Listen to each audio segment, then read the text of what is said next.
పర్యాటక రంగానికి ఏపీలో తూగో జిల్లా పెట్టింది పేరు. ఇక్కడున్నటువంటి కోనసీమ కొబ్బరి చెట్ల అందాలు, ఆ మధ్యనే పచ్చటి తివాచీలేసినట్టుగా పంట పొలాలు, గోదావరి జలాల గలగలలు, కొబ్బరి చెట్లలో అందమైనటువంటి రిసార్ట్లతో ఈ ప్రాంతమంతా పర్యాటకులను విశిష్టంగా ఆకట్టుకుంటుంది. ఇంతకీ ఈ ప్రదేశంలో ఏముంది?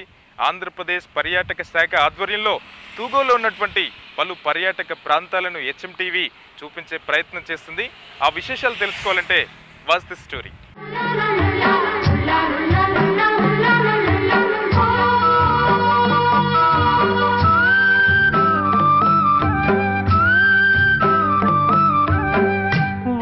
కొబ్బరి వనాలు, ఆ మధ్యలోనే పచ్చటి పొలాలు, చుట్టూ గోదావరి తీరం.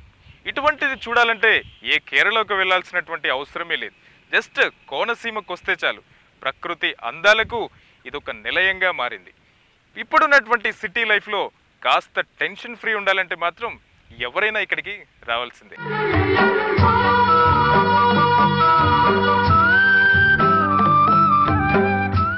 కోనసీమ ఈ పేరు చెప్తే పర్యాటకులకు స్వర్గసీమే గుర్తొస్తుంది.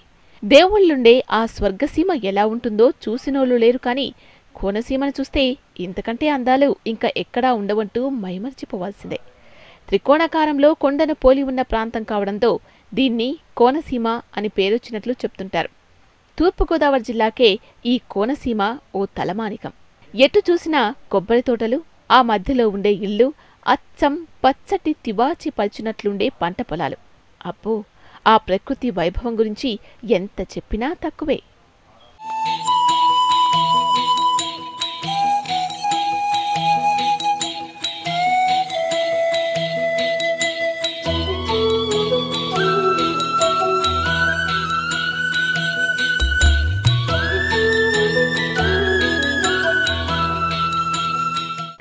కేరళ తీరానికి ఏమాత్రం తీసిపోకుండా కోనసీమ ప్రకృతి అందాలను పంచుతుంది. అక్కడ నుంచి ఒక్క ముక్క తీసి ఆంధ్రలో అతికించినట్లుంటుంది. చూసినంత దూరం కొబ్బరి వనాలు, నదుల మధ్య అందమైన ఐలాండ్లు, ఎక్కడున్నాయో కూడా తెలియనంత మధురానుభూతిని కల్పిస్తోంది. సమృద్ధిగా నీటి వనరులు, సారవంతమైన నేల కావడంతో ఏడాదంతా రైతులు పంటలు పండించడంలో నిమగ్నమవుతూ ఉంటారు.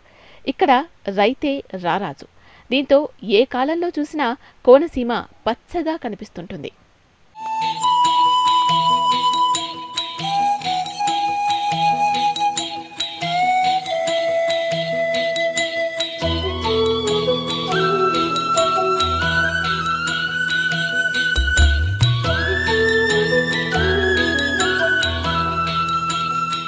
నా జన్మభూమి ఈ యొక్క అందాలు, ఈ పరిసర ప్రాంతాలు చూసినట్లయితే ఇది ప్రకృతి సృష్టించినటువంటి ఒక రమణీయమైనటువంటి ప్రదేశం. ఈ ప్రాంతం గురించి, ఈ కోనసీమ గురించి చెప్పాలంటే శ్రీనాథ మహాకవి అన్నాడు, స్వర్గానికన్నా మిన్నయ్యకు సీమ ఏదైనా ఉందా అంటే ఈ భూమి మీద స్వర్గమున కన్నా మిన్నయ్యకు సీమ కోనసీమ అన్నాడు. అట్లాంటి అద్భుతమైనటువంటి ప్రాంతం ఇది. ఈ ప్రాంతానికి అనేక ప్రాంతాల నుంచి చాలామంది వేసవి కాలంలో వేసవి విడిది కోసం, అలాగే పుణ్యక్షేత్రాలను దర్శించడం కోసం, అలాగే ఈ ప్రాంతం యొక్క పచ్చదనాన్ని చూసి ఎంతో పులకరించిపోయేటువంటి జనాలు లక్షల్లో ఉన్నారు. మన ఆంధ్రప్రదేశ్లో ఇది అన్నపూర్ణగా ప్రసిద్ధి చెందినటువంటి ప్రాంతం అండి. ఈ అన్నపూర్ణగా ప్రసిద్ధి చెంది అనేక లక్షల మందికి ఆహార ధాన్యాలను సరఫరా చేస్తుంది. అనేక ప్రాంతాలకి కోకోనట్ ఎక్స్పోర్ట్ చేస్తుంది. అనేక ప్రాంతాలకి పీచు పరిశ్రమ నుంచి ఇక్కడ అభివృద్ధి చెందుతూ ఉన్నారు. అలాగే రకరకాలుగా అన్ని రకాలుగాను కూడా అందమైనటువంటి ప్లేసు. ఇంకొక ముఖ్యమైనటువంటి విషయం ఏంటంటే పల్లెటూరు యొక్క వాతావరణం ఎలా ఉంటుంది, పల్లెటూరు ఎట్లా ఉంటుంది, పచ్చదనం ఎట్లా ఉంటుంది అనేటువంటి ఒక సినిమా ఆటోగ్రఫీకి సంబంధించినటువంటి ఏదైనా ఒక కాన్సెప్ట్ కనుక తీసినప్పుడు ఖచ్చితంగా గుర్తొచ్చేది ఆంధ్రప్రదేశ్లో కానివ్వండి, తెలంగాణలో కానివ్వండి, రెండు రాష్ట్రాలకి సంబంధించి కోనసీమని మాత్రమే గుర్తొస్తుంది. గోదావరితో పాటు ఉపనదులైన గౌతమి, వశిష్ఠ నదుల మధ్య ఉన్న డెల్టా ప్రాంతమే ఈ ప్రకృతి అందాల సీమ కోనసీమ. దీన్ని విశిష్ట నదుల సంగమ తీరం అని కూడా పిలుస్తారు. స్వర్గసీమ కన్నా మిన్న ఇంక ఏ సీమ ఉన్నది అని అంటే శ్రీనాథ మహాకవి అన్నాడట, స్వర్గసీమలో ఏముంది, ఉన్నదంతా కోనసీమలోనే ఉంది. అక్కడికి వెళితే ప్రకృతి రమణీయతో స్వర్గసీమ లాంటి సీమే చిన్నపోతుంది అని అన్నాడట. అంత ప్రాచుర్యం పొందింది ఈ కోనసీమ. ప్రస్తుతం బోటింగ్లో, హౌస్ బోట్లో ఈ మొత్తం గోదావరి నదిలో వెళ్తుంటే వచ్చేటువంటి లంకలను చూస్తుంటే ఆ చుట్టుపక్కల కొబ్బరి తోటలతో మనస్సుకు ఎంతో ఆహ్లాదకరమైనటువంటి వాతావరణం రాక మారదు.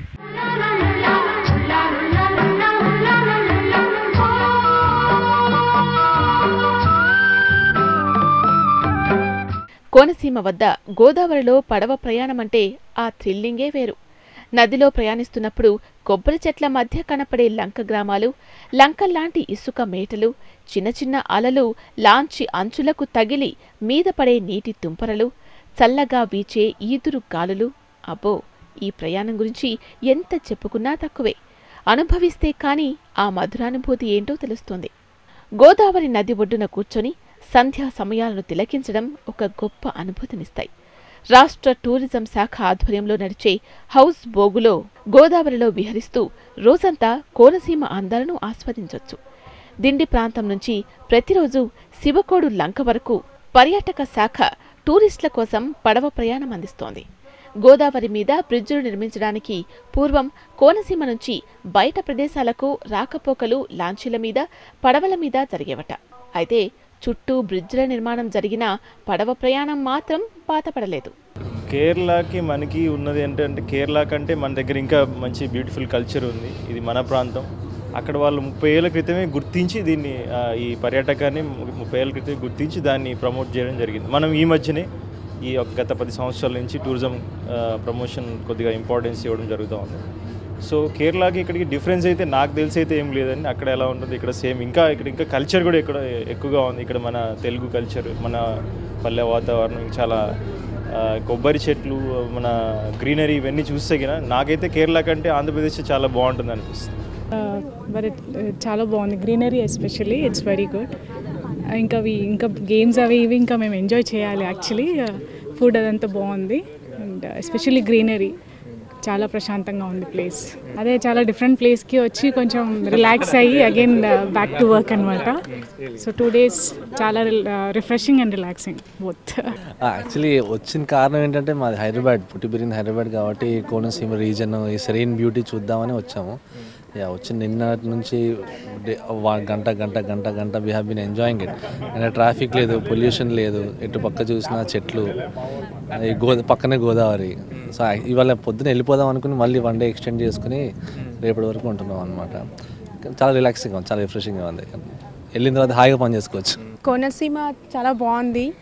So we are working and like అక్కడ ఆల్వేస్ వర్కింగ్ అండ్ ఆల్వేస్ ఇల్లు, we doesn't have any break. It's like, we can break కావాలంటే హ్యాపీగా క్లైమేట్ ఎంజాయ్ చేసి without any pollution and all. You can come to this resort and have fun and it will be very refreshing for you people. నేటి busy లైఫ్లో కాస్తంత సేద తీరడానికి అనుకూలమైన ప్రదేశం అంటే ఫస్ట్ ప్రయారిటీ కోనసీమకే ఇవ్వచ్చు. వేసవిలో చల్లదనాన్ని పంచే ప్రాంతం కావడం కోనసీమ విశేషం.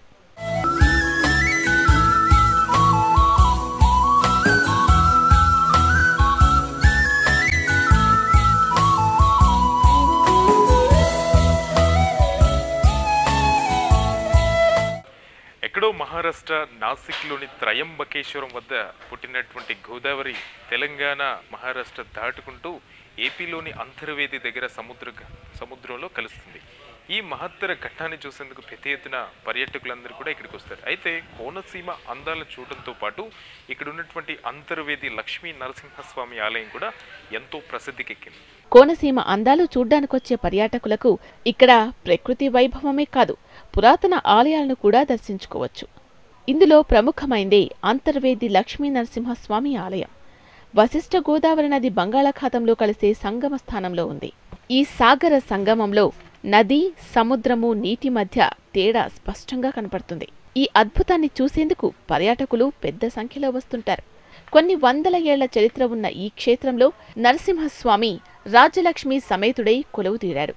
ఈశాన్య దిశలో క్షేత్ర పాలకుడైన నీలకంఠేశ్వరుడి ఆలయం ఉంది. సాగర మథనంలో వచ్చిన హాలాహలాన్ని కంఠంలో నిలిపిన ఈశ్వరుడి కోసం నిర్మించిన దేవస్థానంగా చరిత్రకారులు చెప్తున్నారు. గోదావరి సముద్రం కలిసి ఉన్న చోట తీర ప్రాంతం ఇది. ఇక్కడ లక్ష్మీనరసింహ స్వామివారి దేవాలయం ప్రసిద్ధి చెందినటువంటిది. ఈ స్వామివారి ఇక్కడ వెలవటానికి గల కారణం ఏంటంటే, వశిష్ఠ మహర్షి కృతయుగంలో రాజమండ్రి గౌతమి నదిలో నుంచి గోదావరి పాయని తీసుకొచ్చి ఇక్కడ సముద్రంలో కలిపి తపస్సు చేస్తుంటే రక్త విలోచనుడు అనే రాక్షసుడి వశిష్ఠ సంతానాన్ని సంహరిస్తున్నట్ట. ఆ బాధలు పడలేక నరసింహస్వామి వారి గురించి ప్రార్థిస్తే స్వామి అవతరించి రాక్షస సంహారం జరిపించారు. ఆ తర్వాత నేను రోజు కూడా అర్థం చేసుకునేలా ఉండాలని వశిష్ఠ మహర్షి తూర్పుముఖంగా కూర్చొని ప్రార్థిస్తే స్వామివారు ఎదురుండగా వెలిశారు. అందుమూలంగా స్వామి ఇక్కడ పశ్చిమముఖంగా ఉండడానికి కారణం. స్వామివారి కృతయుగంలో వెలిశారు. త్రేతాయుగంలో రాముడు లక్ష్మణుడు ఆంజనేయ స్వామి వచ్చి దర్శనం చేసుకెళ్లారు. ద్వాపర యుగంలో అర్జునుడు తీర్థయాత్రలు చేస్తూ వచ్చి దర్శనం చేసుకెళ్ళాడు.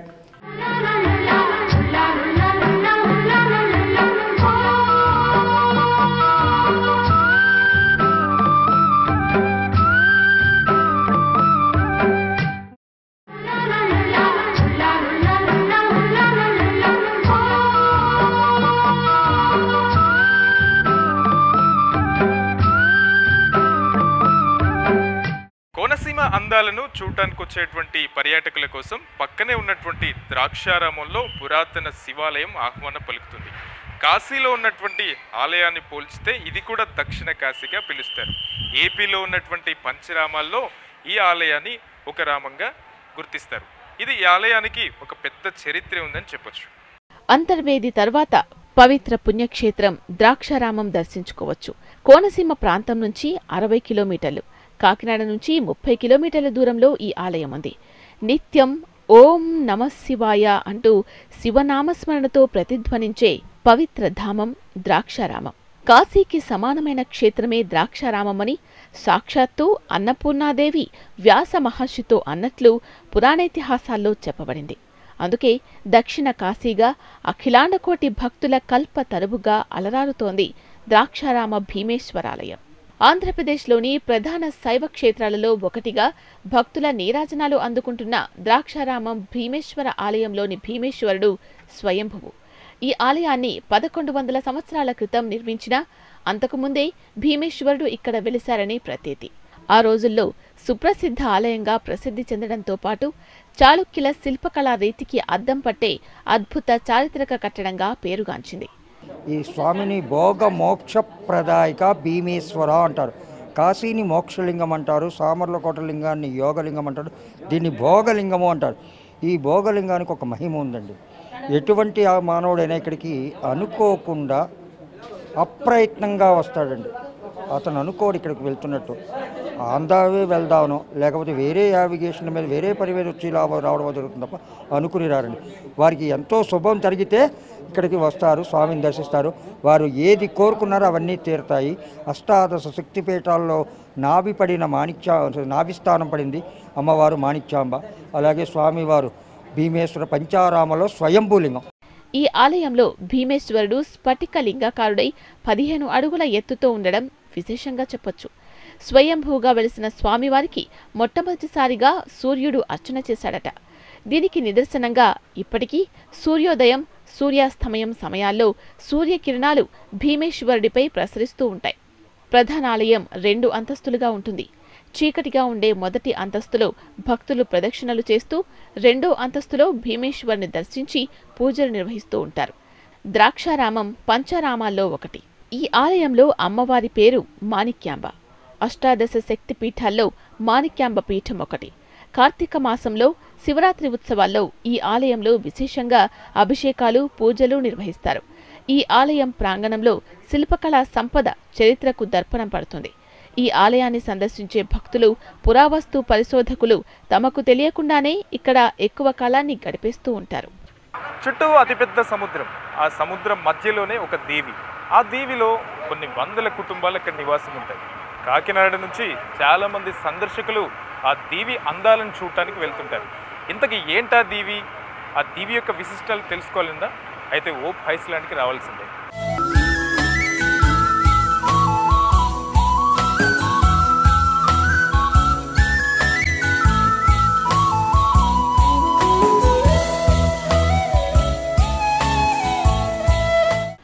కోనసీమ అందాలను చూడాలనుకుని వచ్చే పర్యాటకుల కోసం ఏపీ టూరిజం ఒక కొత్త ఐలాండ్ను కూడా పరిచయం చేయబోతోంది. కాకినాడ పోర్టు నుంచి సముద్రంలో 18 కిలోమీటర్లు వెళ్తే మధ్యలో ఒక ఐలాండ్ దర్శనమిస్తోంది. అదే హోప్ ఐలాండ్. ఈ మధ్య ఈ ప్రాంతానికి పర్యాటక శోభను తీసుకొచ్చింది ఏపీ ప్రభుత్వం.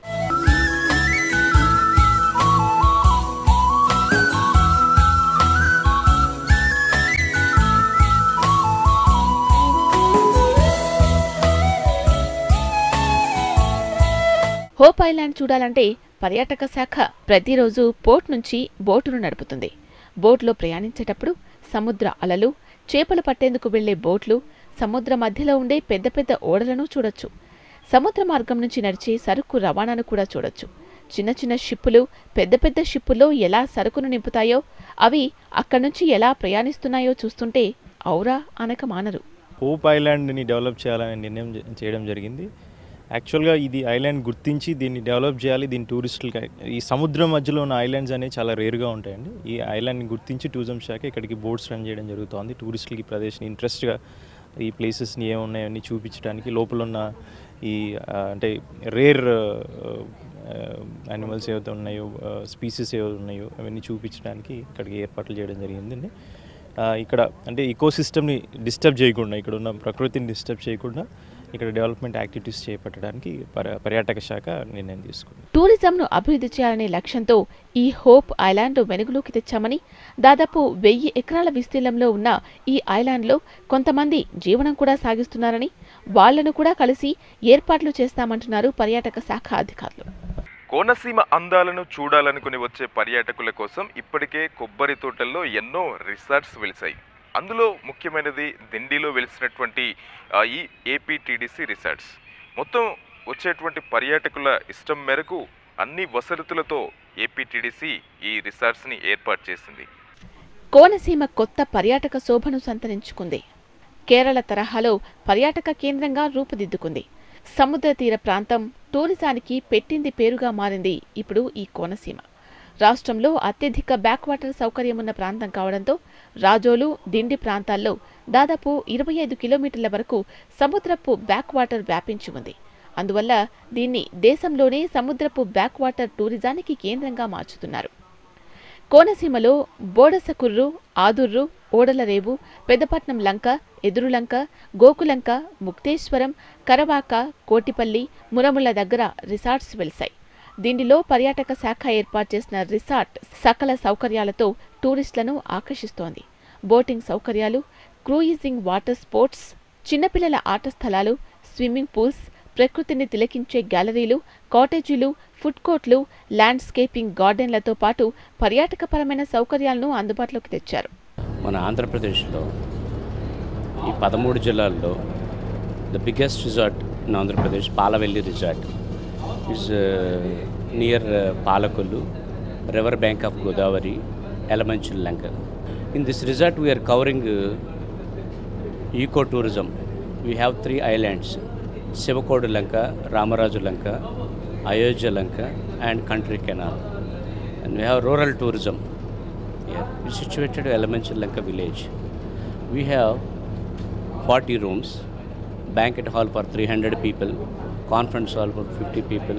We have multi-cuisine restaurant, swimming pool, spa, adventure activities, and we have beach tourism also. River around from our Palavelli resort to 25 kilometer Antarvedi beach and Perupalam beach, which is cover beach tourism.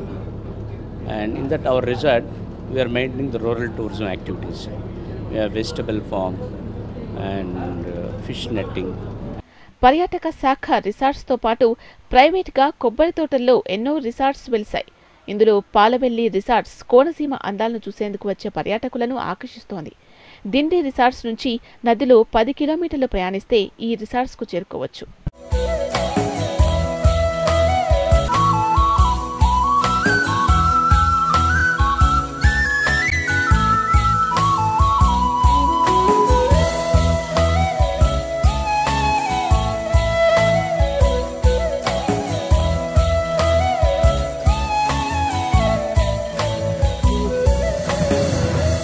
పర్యాటక రంగాన్ని ప్రోత్సహించేందుకు private రిసార్ట్ను కూడా ప్రోత్సహిస్తున్నట్లు AP tourism అధికారులు చెబుతున్నారు.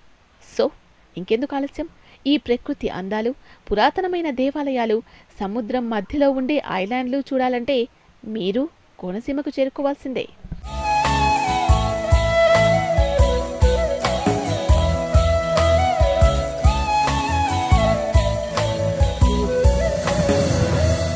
చూసాం కదండి కోనసీమలో వెలిసినటువంటి అద్భుతమైన ప్రకృతి సంపదను. ఇంకెందుకు, మీరు ఆస్వాదించాలంటే ఆంధ్రప్రదేశ్ పర్యాటక సంస్థ మిమ్మల్ని సగర్వంగా ఆహ్వానిస్తుంది. ఇంకెందుకు ఆలస్యం, వచ్చి చూసేయండి. కెమెరామెన్ సూరిబాబుతో శ్రీనివాస్, HM TV, తూర్పుగోదావరి జిల్లా నుంచి.